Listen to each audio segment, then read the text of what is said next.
T शर्टच्या पोस्टमुळे आता कुणाल कामरा चांगलाच अडचणीत सापडलाय। नागपूर पोलिसांमध्ये कुणाल कामराच्या विरोधात तक्रार दाखल करण्यात आली। भाजप युवा मोर्चाच्या वतीने ही तक्रार दाखल करण्यात आली। कामरावर तातडीने कारवाई करण्याची मागणी केली जाते, तर यावेळेस मोठ्या संख्येने भाजप युवा मोर्चाचे पदाधिकारी उपस्थित होते।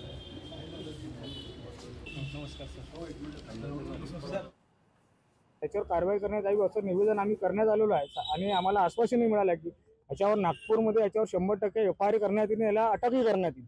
पण तो अशा काही क्षण जयचंद काँग्रेसवाल्यांची टीप घेऊन आणि त्यांच्या ऐकून, उद्धव ठाकरे सारख्या लोकांचं ऐकून, शरद पवारांचं ऐकून तो अशा घाणेरड्या कामं अगर तो या नागपूर ह्या देशामध्ये करत असेल, त्याला हा युवा मोर्चा सोडणार नाही। त्याच्या विरुद्ध कठोर कारवाई करण्यात यावी म्हणून आज आम्ही इथे शांततेने निवेदन द्यायला आलो। ह्या आमच्या आंदोलनाची पहिली सुरुवात आहे। त्याच्यानंतर युवा मोर्चा नाही झालं आम्ही आपल्या पद्धतीने आंदोलन करायला तयार आहे।